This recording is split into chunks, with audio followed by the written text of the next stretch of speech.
कार्यक्रम का आदरणीय अध्यक्ष महोदय तथा कार्यक्रम में सहभागी आदिवासी जनजाति समुदाय का सबै मित्रहरू, नेताजीहरू, बुद्धिजीवीहरू सबैलाई हाम्रो तर्फबाट जय मधेस को हार्दिक अभिवादन छ। म सर्वप्रथम आभारी छु आयोजक मित्रहरूप्रति। तो उहाँहरूले मलाई यो कार्यक्रममा भाग लिने अवसर दिनुभएको छ। म थोरै समय लिन्छु किनकि यहाँ आउन साथ एउटा पर्ची पाएँ जसमा लेखेको छ समयलाई ध्यान दिनुहोला। त ठिकै छ, म समयलाई ध्यान दिन्छु। अहिलेसम्म जुन कमिटमेन्ट गरेर वर्तमान सरकार आएको छ कि हामीहरूको जुन समस्या छ, जुन मागहरू छ त्यसलाई सम्बोधन गर्ने उनीहरूको कमिटमेन्ट हो।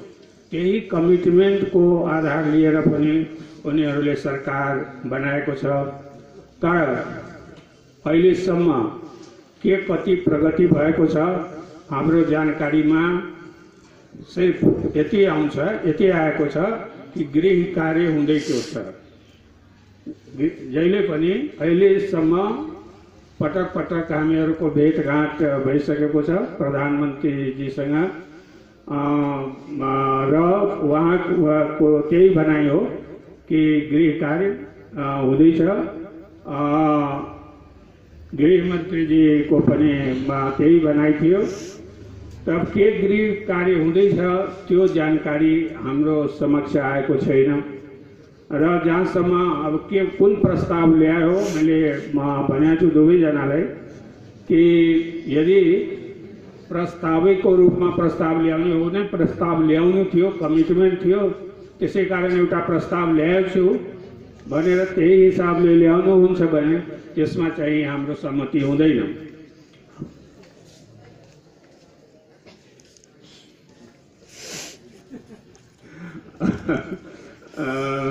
सरी त्यसै प्रसङ्गवश भनिदिएको।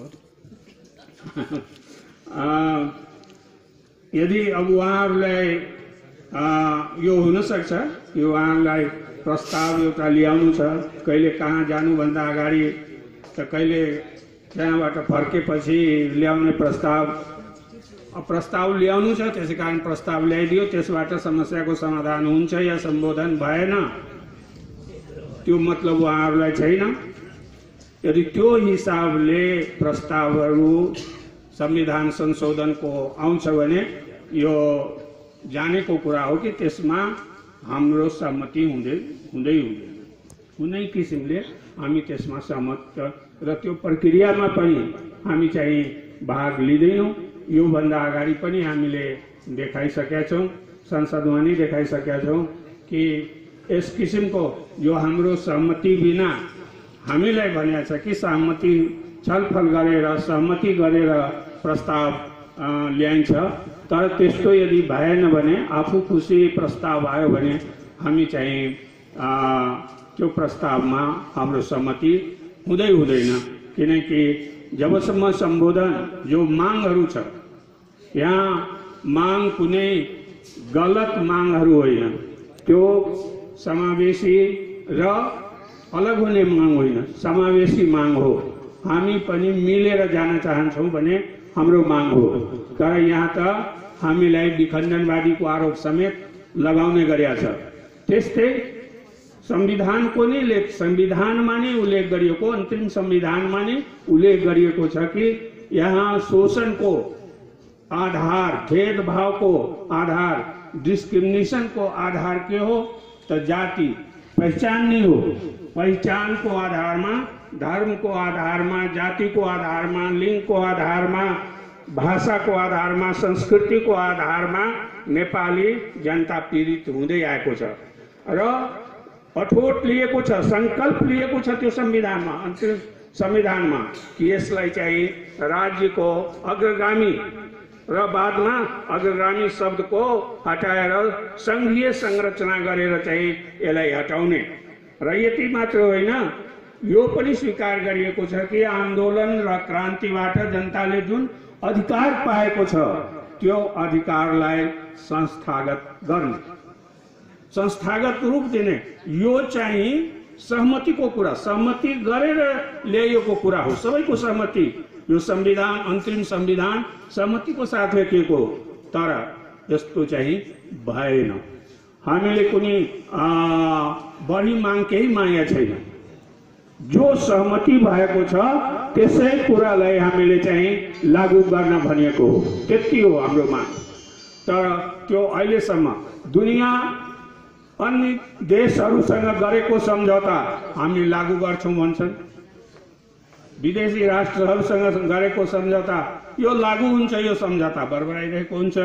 तर आफ्नै जनतासँग जुन सम्झौता भएको छ, जुन सहमति भएको छ, त्यसलाई लागू गर्ने कुरा कहिले पनि गर्दैन र लागू गर्ने तरफ कुरा गरे पनि लागू गर्ने तरफ चाहिँ कदम चाल्दैन। अहिलेसम्म जुन धोखा र यसलाई राजनीतिक बेइमानी भन्छ, सबै कुरा दबाव परेपछि, आन्दोलनमा भएपछि, आन्दोलन गएपछि अनि सबै कुरा मान्न तयार हुन्छ कि गर्छौं। तर जब आन्दोलन शिथिल हुन्छ, आन्दोलन स्थगित हुन्छ अनि फेरि बिर्सेर जान्छ। हाम्रो अवस्था के हो, किन यस्तो भइरहेको छ त मित्रहरू? इतिहास र भूगोलले आज हामीलाई एक साथ राखेको छ। हामीले इतिहास बिर्सनु हुँदैन, कसैले पनि इतिहास बिर्सनु हुँदैन। इतिहास किन कि इतिहासले हामीलाई आफ्नो स्थान दिएको छ। यिनीहरू मात्रै चाहिँ काठमाडौँमा शासन गरेको होइन, काठमाडौँलाई राजधानी बनाएको होइन, यो भन्दा अगाडि विभिन्न जात जातिका मानिसहरूले काठमाडौँलाई बसाएको हो र एउटा राजधानीको रूपमा यसलाई मान्दै आएको हो। तर आजको अवस्था के छ? ती आदिवासी जनजाति जसले काठमाडौँलाई, जसको नामबाट यो नेपाल बनेको छ, नेपाल शब्द आएको छ, जुन देशको ओरिजिन, ती चाहिँ हाम्रा पूर्वजहरू जो यहाँ आएर यो भूमिलाई गुल्जार र बस्ती बनाएका छन्, आज तिनीहरू नै उपेक्षित छन्। तिनीहरू सब उपेक्षाका शिकार बनेका छन् र यी आफूहरूलाई कि हामी फलानु ठाउँ ऐतिहासिक र धार्मिक स्थानको नाम लिएर आफ्नो इतिहास लेखाउँछ कि फलानु ठाउँबाट हामी आएको, तिनीहरू आज नेपालको स्ट्यान्डर्ड बोकिरहेका छन् र उनको सामनेमा, उनको अगाडिमा हामी जो पीडित छौं, तिनीहरूबाट हामी चाहिँ आज एउटा नागरिक अधिकार पनि हामीलाई चाहिँ डिनाइ गरिएको छ। लोकतन्त्र आएको छ।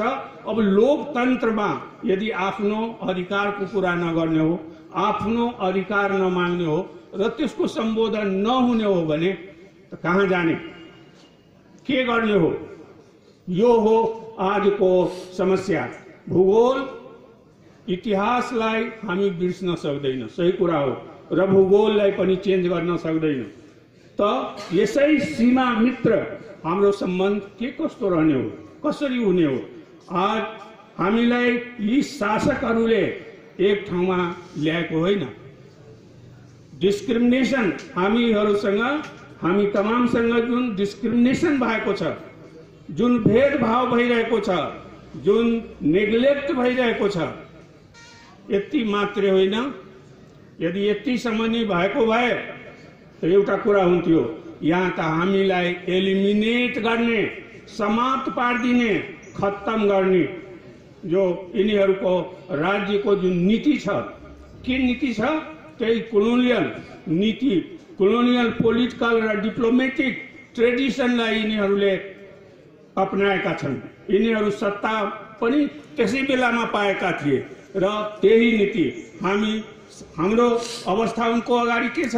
हामी पराजित, ऊ कंकरर, हामी कंकर्ड रेस, हामी चाहिँ पराजित जातिको र जातीय रेसिज्म को आधारमा यदि भेदभाव हुन्छ त रेसिज्म जातीयता एउटा डिसग्रेस हो कुनै पनि देशको लागि, जो कि हाम्रो यहाँ भइरहेको छ। त्यसैकारण त्यसको अन्त हुनुपर्छ। जबसम्म त्यसको अन्त हुँदैन तबसम्म चाहिँ यहाँ जुन समानताको कुरा छ, जुन अधिकारको कुरा छ, जुन एउटा नागरिकको कुरा छ, त्यो समानता चाहिँ समाजमा र यो देश अगाडि पनि बढ्न सक्दैन। किनकि यो अवस्थामा जुन अहिलेसम्म भइरहेको छ यो राष्ट्र अगाडि बढ्ने स्थितिमा छैन। जबसम्म समान सबै नागरिकले समान अधिकार पाउँदैन, जबसम्म समानता पाउँदैन, तबसम्म आखिर कुनै पनि देशको शक्तिको स्रोत के हो? पानी मात्रै शक्तिको स्रोत होइन, प्राकृतिक स्रोत मात्रै होइन, सबभन्दा शक्तिशाली स्रोत के हुन्छ? जनशक्ति। यदि त्यो जनशक्ति आफ्नै राज्यद्वारा, आफ्नै शासकद्वारा यदि उपेक्षित छ तब ऊ राज्य कसरी अगाडि बढ्छ? आजको अवस्था यस्तो छ। म यहाँहरूलाई निवेदन गर्न चाहन्छु, मेरो आग्रह छ कि हाँ, शंका र उपशंका होला मनमा, किनकि शासकहरूले हामीलाई, इतिहासले, भूगोलले हामीलाई एक ठाउँमा राखिदिएको छ, तर शासकहरूले हामीलाई एक ठाउँमा हुन दिएन। यो समस्या हो। त्यसैकारण सबभन्दा पहिला यो समस्या, यो शंका र उपशंकालाई चाहिँ हटाउनु पर्यो। किनकि हामी डिस्क्रिमिनेटेड, हामी एलिमिनेटेड र नेग्लेक्टेड समुदाय हो हामी सबै। यो माने आज हामी त्यसैकारण यो संघर्षमा, चाहे जुन रूप हो संघर्षको रूप, अहिले जुन भइरहेको छ त्यो पनि एउटा संघर्षको नै रूप छ। यो गोष्ठी, यो जुन अन्तर्क्रिया छ त्यो, किनकि हामी संघर्षको नै कुरा गरिराखेका छौँ, त्यो हामीलाई एक ठाउँमा, त्यो पीडा, समान पीडा हामीलाई चाहिँ एक ठाउँमा आज ल्याएका छ। त यदि हामी सम्मिलित रूपमा अगाडि बढ्यौँ भने, एक अर्कामाथि विश्वास गरेर अगाडि बढ्यौँ भने, शासकहरूले त हाम्रो मित्रहरूले भनिसक्नुभयो, उहाँ सुन्दरमणि पनि दीक्षितजीले भनिसक्नुभयो कि फुटाउने काम गर्छ, त्यो उसको काम हो। तर हामीलाई अहिलेको जुन अवस्था छ, अहिलेको जुन एजेन्डा छ हाम्रो, त्यो चाहिँ एक ठाउँमा ल्याइदिएको छ र त्यो चाहिँ हामीले चाहिँ बिर्सन हुँदैन। त्यसलाई ध्यानमा राखेर हामी चाहिँ सामूहिक रूपमा चाहिँ अगाडि बढ्यौँ भने त हामी पनि समान अधिकार पाउँछौँ। त्यसमा चाहिँ जबसम्म हामी फेरि पाउँदैन हामी चाहिँ यसको लागि लागिरहन्छौँ। तपाईहरूलाई कसैलाई हामी छोड्दैन। यो शंका नगर्नुहोस् कि मधेसको माग पूरा भयो भने त्यो सरकारको दृष्टिकोण होला, त्यो हाम्रो दृष्टिकोण होइन, त्यो राज्यको दृष्टिकोण होला।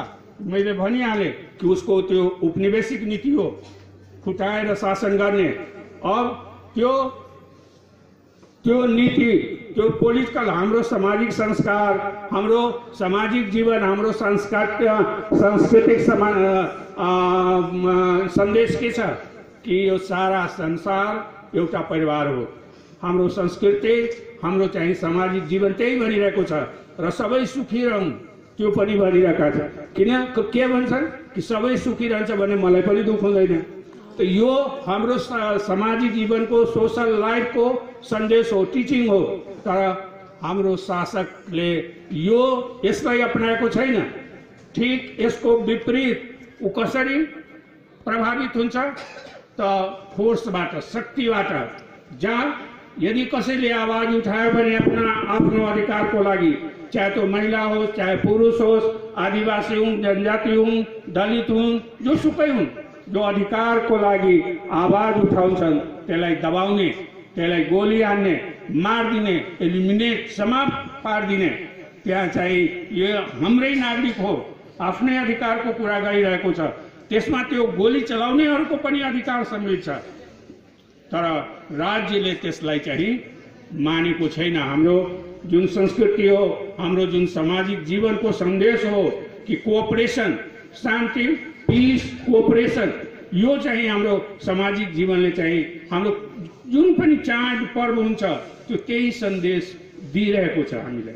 त्यस बेलामा हामी सबै चाहिँ एक ठाउँमा हुन्छौँ। तर जब राजनीतिको कुरा आउँछ, राजनीतिमा त्यो कुरा छैन। यिनीहरू ग्याम्बलर हुन्। शासकहरूको इतिहास देख्ने हो भने तिनीहरू जुवाबाज।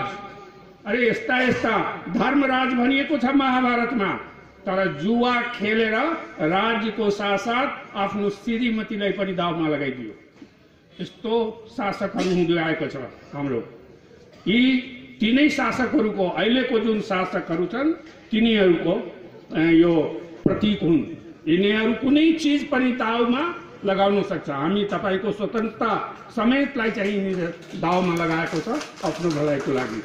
यस्तो यी शासकहरूको यी चरित्र यदि हामीले बदलेन भने नेपालको जुन विश्वमा आइडेन्टिटी छ, जुन पहिचान छ, जब उसको जनतैको पहिचान चाहिँ हुँदैन भने नेपाली राष्ट्रको पहिचान विश्वमा कसरी हुन्छ? त्यो डिस्फिगर हुन्छ, खत्म हुन्छ त्यो पहिचान, उसको चरित्र खत्म हुन्छ। किनकि जब जनताको चरित्र र उसको पहिचान माथि नै राज्यले आघात गरिरहेको छ, चोट पुर्याइरहेको छ भने राष्ट्र भनेको के हो? जनता राष्ट्र एउटै कुरा हो, त्यो भिन्न होइन। तर हाम्रो सत्ताधारीहरूले जुन परम्परा उसले मानिरहेको छ, पुरानो परम्परा, त्यो परम्परा अनुसार चाहिँ आज हाम्रा साथीहरूले किराँत राष्ट्रको कुरा गर्नुभयो, मगरात राष्ट्रको कुरा गर्नुभयो। राष्ट्र भन्न साथ उनको कानमा घन्टी बज्न थाल्छ, किनकि राष्ट्र भन्न साथ एउटा पहिचान स्थापित हुन्छ। त्यो पहिचानले गर्दा उनीहरू चाहिँ डराइरहेछन् कि उनको सत्ता जान्छ, खत्म हुन्छ। तिनीहरू सत्तामा रहेका व्यक्तिहरू पनि धेरै छैनन्, थोरै छन्, बहुत थोरै छन् उनीहरू। तर आज हामीहरूमाथि चाहिँ बेइमानी पूर्वक शासन गरिरहेका छन्, झुट बोलिरहेका छन् उनीहरू। भने मैले निवेदन गरेँ कि जुवाबाज, नशाबाज पनि हुन्। नशामा आएर पावर सबैभन्दा नशा के कसलाई त नशा खाएर भन्छ कि नशा खाएर नशा हुन्छ, तर सत्ता पाएर नि नशा हुन्छ, हातमा आउन साथ नशा भइहाल्छ। यिनीहरू त नशाबाज हुन्, यिनीहरू जुवाबाज हुन्, जुवा खेल्छन्, नशा गर्छन्, सत्ताको नशा हो।